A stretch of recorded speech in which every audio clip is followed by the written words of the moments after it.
मोदी की तीसरी गारंटी हर घोटाले, हर करप्शन और बेटियों के साथ हुए हर अन्याय, हर रेप केस की फाइलें खुलेगी।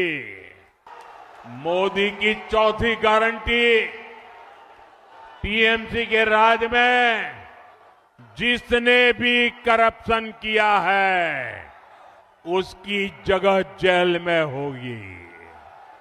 নরেন্দ্র মোদী কখনো ভাঙা রেকর্ড বাজিয়ে ক্লান্ত হন না। আজকে হলদিয়ায় মিটিং করতে গিয়ে আর একবার সেই কথাটা বললেন, যে কথাটা এর আগে কত হাজারবার উনি পশ্চিমবাংলায় এসে বলেছেন 2014 সাল থেকে। উনিও ভুলে গেছেন, আমরাও ভুলে গেছি। কি না, বিজেপি নাকি নিশ্চিত করবে তৃণমূল কংগ্রেসের সমস্ত দুর্নীতিগ্রস্তরা জেলে যাবে। 2019 সালেও আপনাদের মনে আছে অমিত শাহ পশ্চিমবাংলায় সভা করতে এসে বলেছিলেন, এইবার আমরা ক্ষমতায় আসলে সারদার চোরেদের শাস্তি হবে। 2019-এ যখন অমিত শাহ যখন এই কথাটা বলছিলেন যে বিজেপি সরকার তৈরি করলে, লোকসভায় বা ভারতে সরকার তৈরি করলে সারদার অপরাধীরা শাস্তি পাবে, তখনই জিজ্ঞেস করেছিলাম যে 2014 থেকে 19 কি ভারতের সরকারটা আমার দাদু চালাচ্ছিল? 2019-এ এসে অমিত শাহ বলছেন যে এইবার আমরা সরকারে আসলে নাকি 3 মাসের মধ্যে অপরাধীদের বিচার হবে। সেই 3 মাস গেল, 2024 সাল এলো, 2024 সালে ওদের সরকার হলো। এখন 2025 সাল পার করে 26 সালের এপ্রিল মাসে দাঁড়িয়ে আছি। নতুন করে একটা লোকের গ্রেপ্তার হওয়া তো ছেড়েই দিন, শেষ গ্রেপ্তার হওয়া লোকটা সুদীপ্ত সেন। গোটা ঘটনা যাকে কেন্দ্র করে সেই সুদীপ্ত সেনও এবার যাবতীয় মামলা থেকে, 700-র ওপর মামলা ছিল, যাবতীয় মামলা থেকে বেল পেয়ে সেই সুদীপ্ত সেন আজকে জেল থেকে বেরিয়ে আসছেন।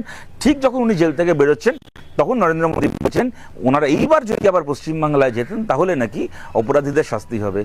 আরে সারদা থেকে শুরু করে, নারদা থেকে শুরু করে, রোজভ্যালি থেকে শুরু করে এই যাবতীয় তদন্ত, কয়লা চুরি, বালি চুরি, চাকরি চুরি, যাবতীয় তদন্ত তো আপনার হাতে সিবিআই করছে। নতুন করে এর জন্য পশ্চিমবাংলায় ক্ষমতা আসার দরকার কেন?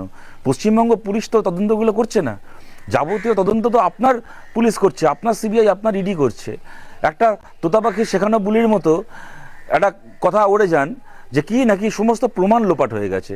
আচ্ছা, সারদা থেকে শুরু করে রোজভ্যালি, চাকরি চুরি, বালি চুরি, রেশন চুরি, সবের না হয় প্রমাণ লোপাট হয়ে গেছে। আচ্ছা বলুন তো, নারদার প্রমাণ লোপাট হয়েছে? নারদার ভিডিওগুলো কি নেই? নারদার যে টাকা খাওয়ার ভিডিওগুলো শুভেন্দু অধিকারী থেকে শুরু করে, ববি হাকিম থেকে শুরু করে তৃণমূলের এবং সেদিনের তৃণমূল, আজকের বিজেপির কিছু নেতার টাকা খাওয়ার ভিডিও, সেগুলো তো একমাত্র বিজেপির ইউটিউব চ্যানেল ছাড়া আর কোনো জায়গা থেকে ডিলিট হয়নি। ভিডিওগুলো আছে তো। তারপরে বলুন তো, না ববি হাকিমের জেল হয়, না শুভেন্দুর জেল হয়, না সৌগত রায় কাকলি হস্তস্থিতার জেলে যায়, আর না তৃণমূল থেকে বিজেপিতে যাওয়া শঙ্কুদেব পণ্ডারা জেলে যায়। সুলতান আহমেদ থেকে শুরু করে সুব্রত মুখার্জিরা তো মরে ভূত হয়ে গেল, ধরাছোঁয়ার বাইরে চলে গেল। নারদার প্রমাণ কি ডিলিট হয়ে গেছে? নারদার প্রমাণ আছে তো। আরজিকর থেকে শুরু করে একটার পর একটা ঘটনা তদন্ত তো করছেন আপনারা, আপনার হাতে সিবিআই। আসল মাথা সারদার জেল থেকে বেরিয়ে যাচ্ছে, আর আপনার লজ্জা করেন? আপনি হলদিয়া দাঁড়িয়ে সভা করে বলছেন নাকি আপনারা নাকি এবার চোরগুলোকে নাকি জেলে ভরবেন।